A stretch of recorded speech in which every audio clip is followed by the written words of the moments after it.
Hello and welcome.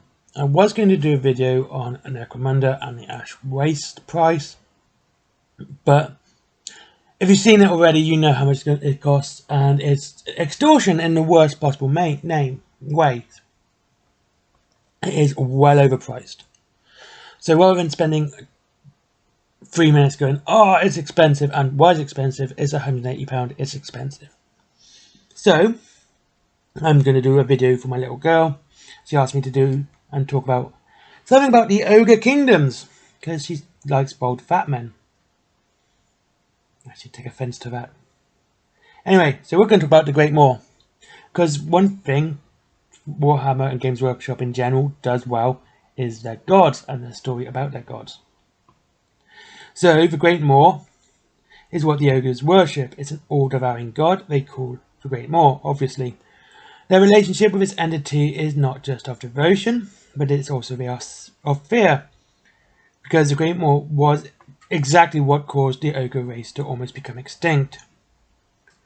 It was thousands of years ago, and the ogres lived far from the east in the mountains of Morn.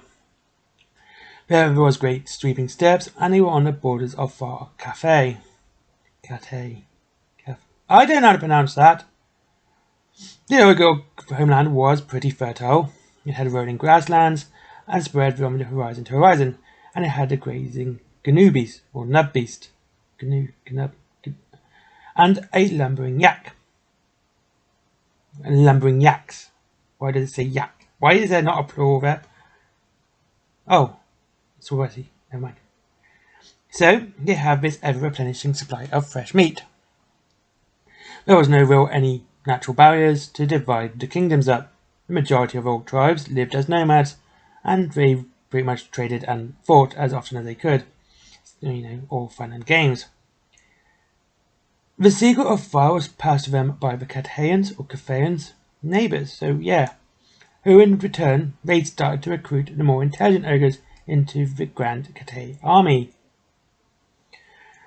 Tribe upon tribe prowled the rolling steppes as their numbers grew. However, the barbarian ogre civilization prospered to such an extent that ogre raids actually started to get into Cathay itself, and they were preying on peasant children working in the rice fields. So, before long, many ogres had acquired a taste for Cathayan flesh.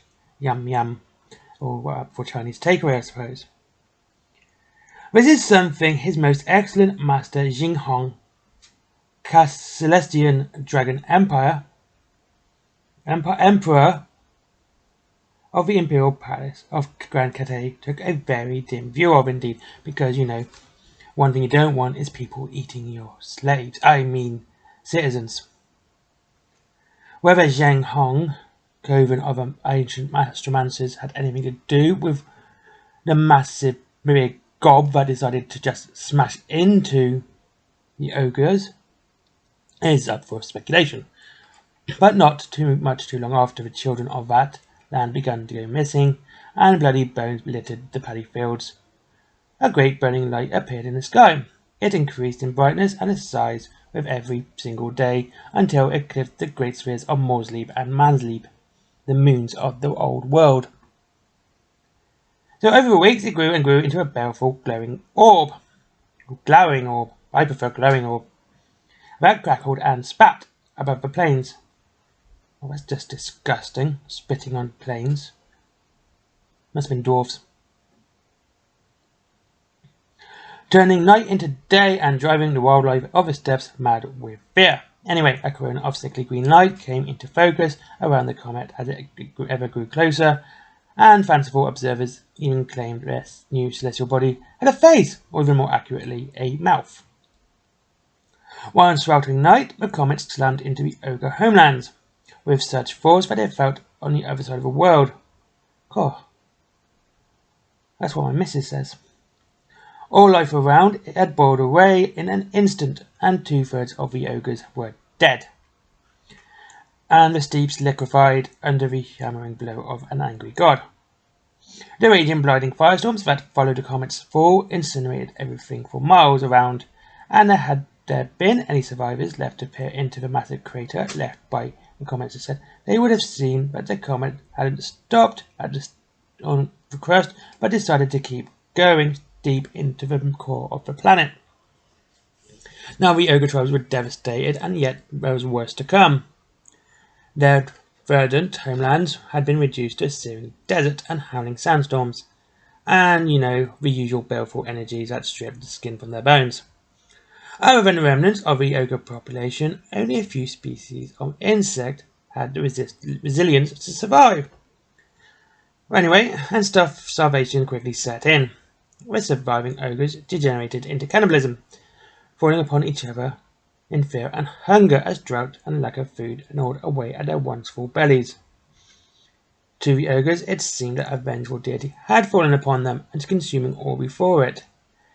A great and terrible maw existed purely to feed. So, thus the insatiable and merciless god of the ogres was born. So this is why,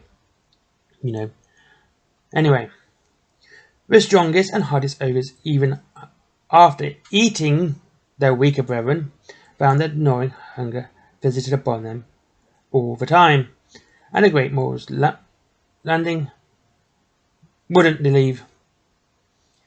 So, no longer able to cross into Cathay because, due to poisonous desolation and being murdered. And there was a lot of desolation left in the comet's wake. The majority of survivors migrated to the mountain ranges to the west in search of new homelands and respite from the great drought. However, one of the oldest ogre legends tells of Groff Onefinger, who led his tribe further into a deadly desert with the intention of offering sacrifice to this new and powerful god. Now, what he found has since been depicted on 1,000 gut plates and banners. It is forever etched into the legends of the ogre race. Before Groff stretched a gigantic gaping crater.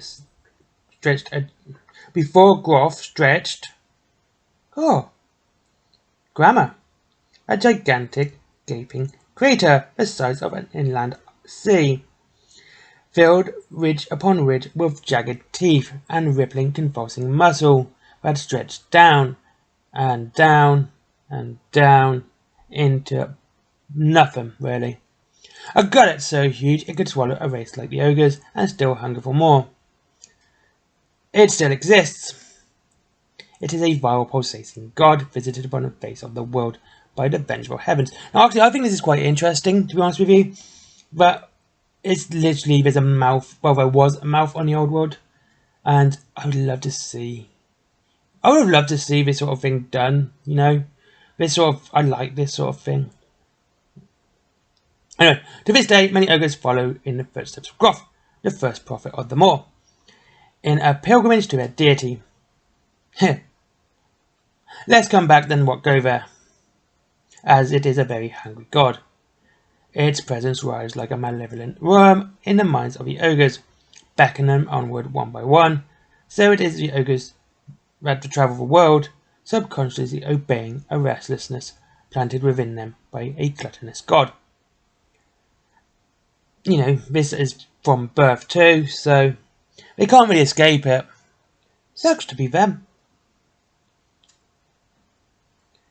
Now,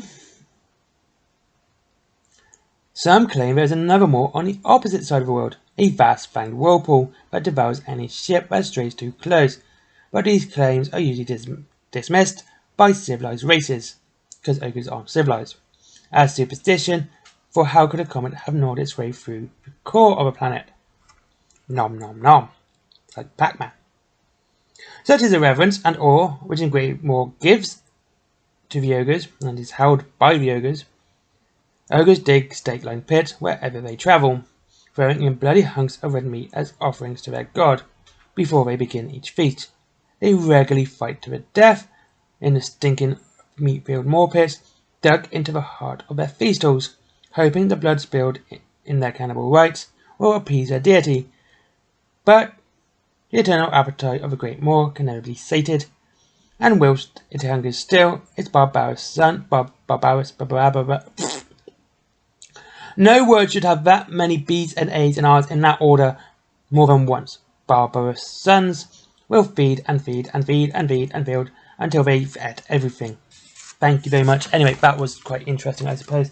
Yes, The Ogre Kingdoms are very